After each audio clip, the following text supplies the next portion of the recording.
That's a dirty Ram, and that's a dirty truck. Welcome back, Ram Truck Truckers. Told you guys we'd go over this here Momentum toy hauler, give you a quick little look at it. Not a bad looking trailer. It's heavy. It's no joke. 13,000 pounds, 27 footer. Big old door ramp.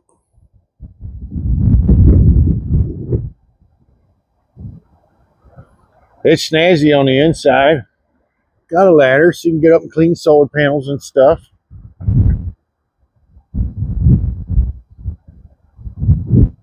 What do you see there?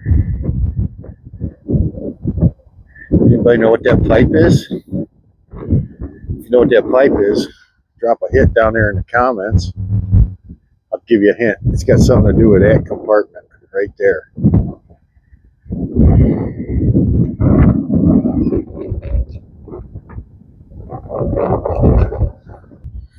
I'm still mad about that scratch. Let's go inside here, take a look. It's windy out today.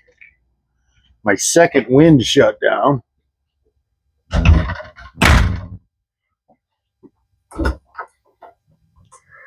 Oh, the door's popped off. Not my problem. We're not typically responsible for damage on the inside of the vehicle. I will take a look at it and see if I can get it fixed. But this is why you check it out every once in a while and make sure nothing crazy is going awry. Probably just came off the track. I'm sure it's no big issue.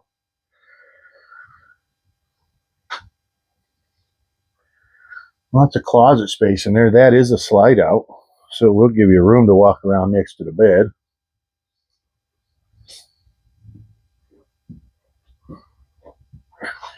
Got these nice chairs here.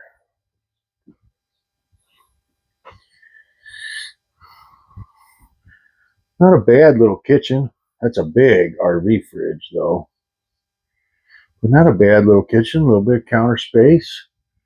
TV, microwave.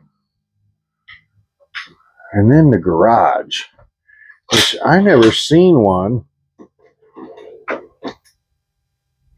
with a little slider door here, probably because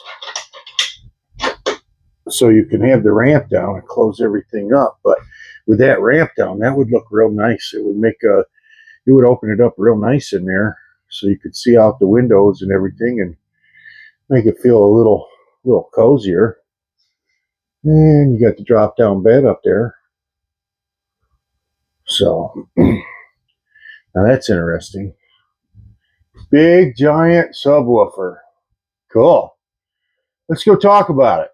Got a couple other things for you too. Hey there, RTT. How's your day going? Mine's going okay. Second day. Shut down from the wind.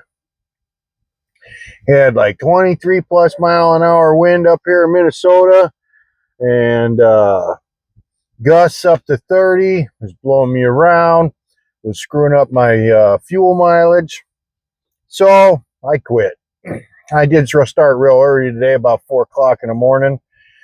So I ran about 6 or 7 hours before it got bad, and here we are. So, what'd you think of that trailer, eh? Pretty nice. I never had a toy hauler. Never knew anybody that had a toy hauler, and I don't know.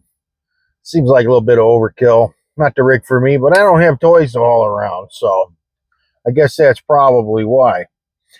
A couple things for you today. Just a little update on where I am, what's going on. Told you about the slowdown from the wind. I got a chance to take a really good nap today, so I'm going to get my logs back here soon, and we're going to try to do some night driving a couple 100 miles and get a little caught up. No big issue, but got a safety tip for you. I've been meaning to start giving you guys some safety tips out here.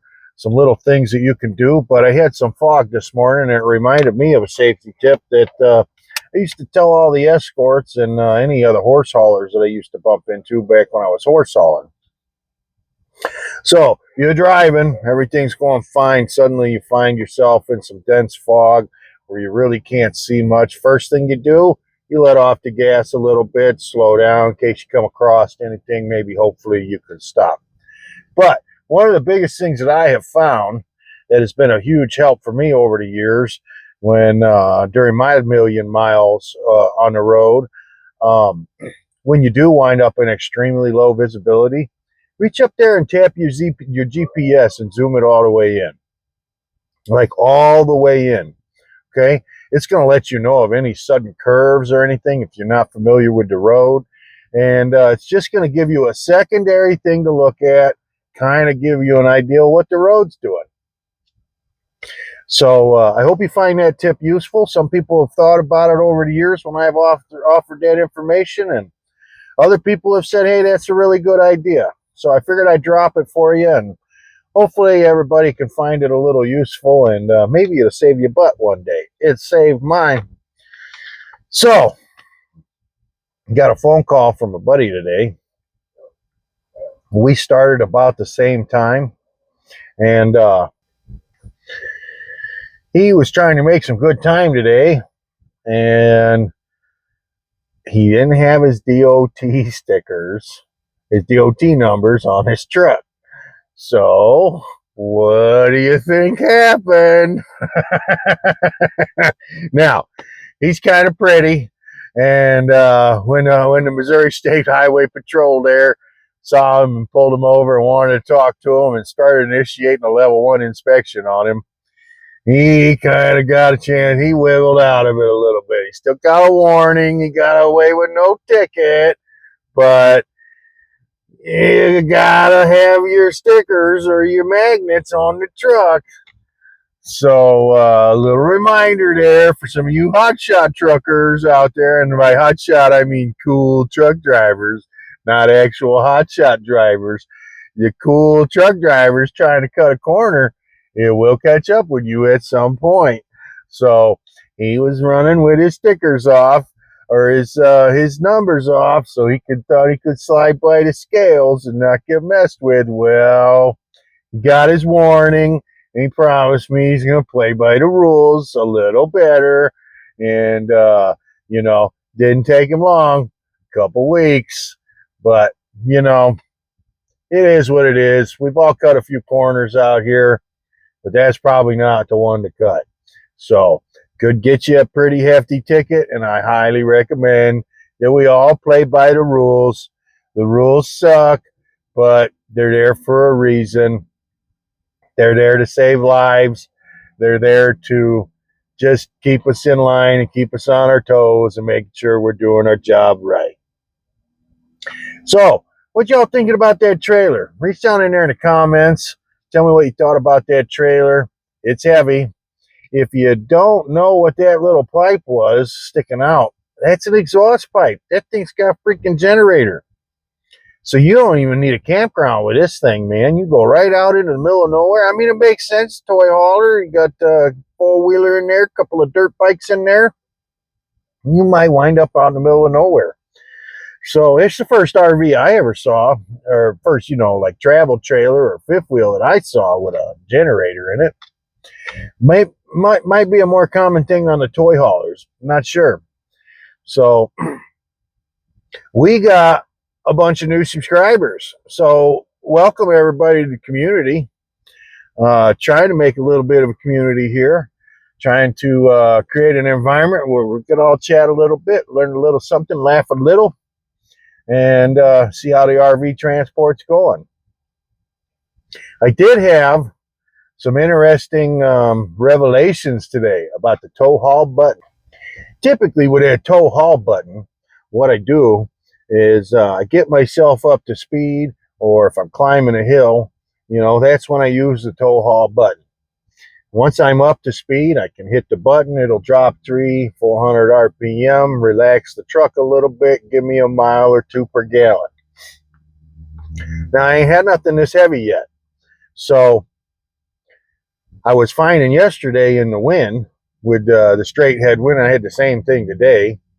I was finding yesterday that when I kicked off that tow haul mode and the truck relaxed a little bit and RPM went down a little bit, I was having to kick it right back up into a lower gear just to be able to keep moving. So since that was the case, this morning I told myself I was just going to leave it in tow haul mode, heavy trailer. I didn't have as much wind when I started at 4:30 this morning, but I noticed something. It hasn't been a problem with the little trailers because I can hit that button and let off a little bit. Truck will relax a little bit. Fuel mileage will go up to 8 to 10, where we typically been telling you I've been able to run.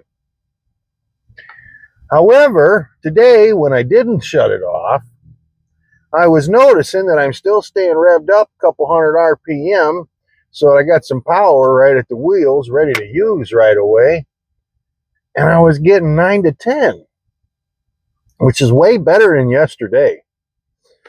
So I ran with it that way all day long, and even on some of the downhills, you know, we like to let off the gas around here and bring that real-time fuel mileage up just a number or two, and it wasn't really making a whole lot of a difference.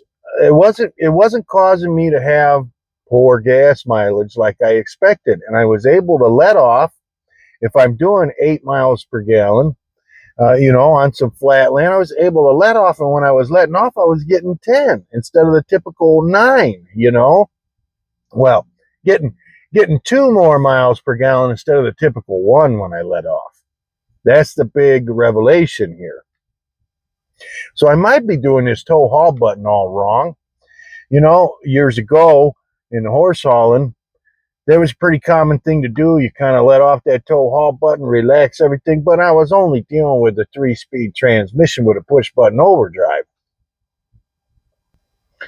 So it looks like with that tow haul button, you're going to be able to keep the RPMs up, keep your truck ready to give you power instantly, a little wound up, and still get some decent fuel mileage, because I think what it's doing is it's keeping you in one lower gear than what the truck would normally be doing. So instead of running in 8th gear, I'm running in 7th gear and a little wound up. No matter how much I let off, it's not dropping down to the typical 1900 RPM that I'm used to when I hit the button. But I'm still getting the fuel economy that I was getting. So, there's no real definition on, what all of these new features and all of these trucks do. They don't really tell you a whole lot. You kind of got to run with it and figure out, kind of how the truck is going to act on your own. And so we might be doing that tow haul button all wrong. Now, when I got a lighter trailer, I will investigate a little bit more and see what's going on, because I've been pretty religiously reaching down there and shutting that thing off with a 7,000 to 9,000 pound, even that 11,000 pound trailer I took down to Texas. I was doing the same thing. But this thing's heavier. The wheels are set further back than most trailers because they're expecting you to put some weight in there. And so there's a little more weight on the truck than the 13,000 pounds with a regular situated axle on the RVs. So we'll play with that tow haul button a little bit more, especially when I get a lighter trailer, and we'll see.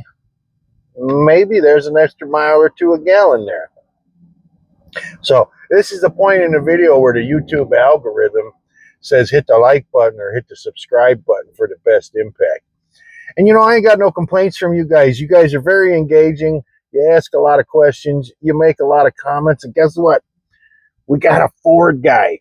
Shh. Be nice to him, okay? We need a Ford guy around to tell us, a little bit about his truck and comment about what his Ford's doing in the situations that I might describe here hauling. So, cool. In the last week, we picked up a Ford guy and a Duramax guy. Hey, I throw a lot of shade on you truckers out there with the non-Ram trucks. This is a Ram truck channel, but welcome to the channel, guys. I sure do appreciate you both reaching out, telling me a little bit about your trucks.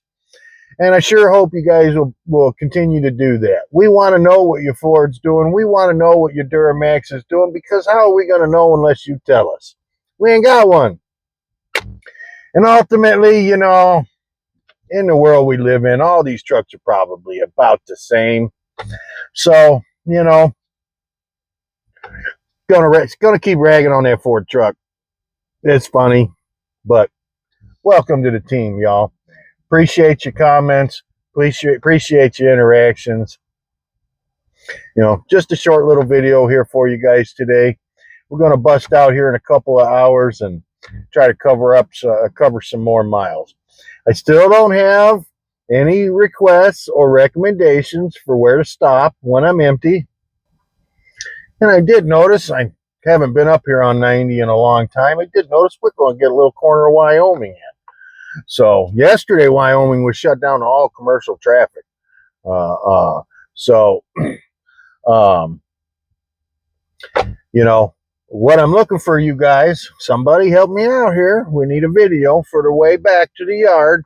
So anywhere along 90, all the way from Montana, Wyoming, South Dakota, Minnesota, Wisconsin, and 39 down into 80 in Illinois, and then 80 through Indiana back to the yard.